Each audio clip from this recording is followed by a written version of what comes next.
Ya pemirsa, baca pres dari Koalisi Perubahan untuk Persatuan Anies Baswedan menghadiri apel akbar Desa Bersatu di Bandung, Jawa Barat. Anies menegaskan desa harus menjadi prioritas dalam pembangunan mendatang. Alokasi sumber daya harus ditambah untuk membangun dan memastikan kesejahteraan warga desa.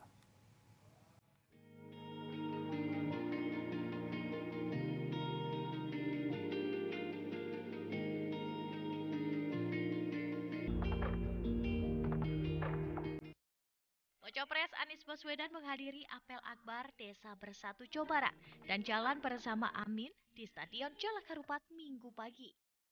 Mantan Gubernur DKI Jakarta tersebut disambut ribuan pendukungnya, baik relawan, kader PKS, PKB, hingga Nasdem. Dalam apel akbar tersebut, Anies menegaskan desa harus menjadi prioritas dalam pembangunan mendatang.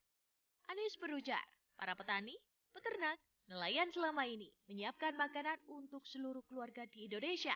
Karena itu kesejahteraan mereka harus meningkat. Desa harus menjadi prioritas dalam pembangunan ke depan.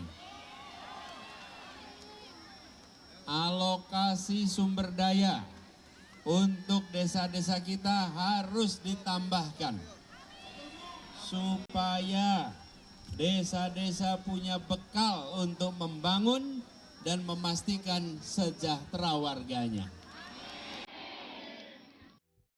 Di Bandung, Anies juga bertemu dengan alumni Institut Teknologi Bandung atau ITB, mulai dari para profesor, dokter, aktivis, hingga berbagai profesi lainnya. Anies merasa terhormat dipercaya oleh 1.000 alumni ITB.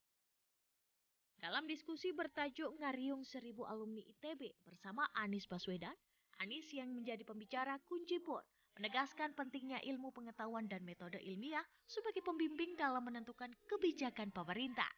Sebab kebijakan yang berdasar pada ilmu pengetahuan dan metodologi ilmiah akan mampu menghindarkan pemerintah dari mall polisi dan mall recovery dalam pembangunan.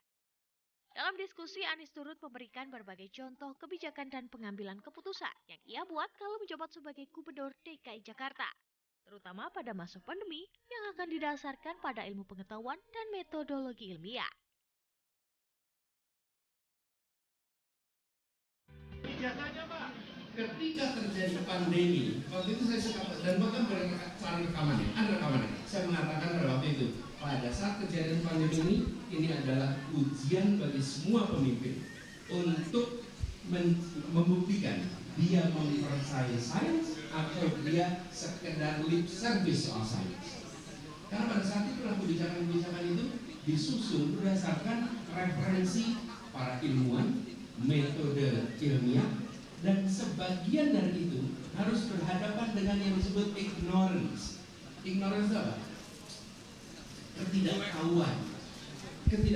Dan itu kan lawannya terdidik, bukan? Lawannya terdidik. Di situ kemudian kita harus mengambil keputusan. Bagaimana keputusan tidak populer scientific atau populer ignorance. Dan kami di Jakarta mengalami. Kenapa? Karena kami pakai ilmu pengetahuan untuk mengambil keputusan. Amat tidak populer. Ketika itu amat tidak populer. Dan sering kami harus berhadapan dengan pemegang otoritas lebih tinggi, tapi tidak pakai ilmu pengetahuan. Tidak pakai ilmu pengetahuan. Dan itu kita hadapi kemarin.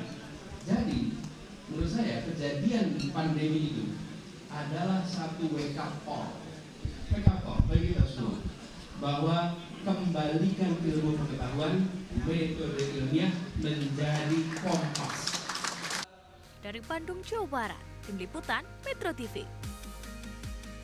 Jelajahi cara baru mendapatkan informasi. Download Metro TV Extend sekarang.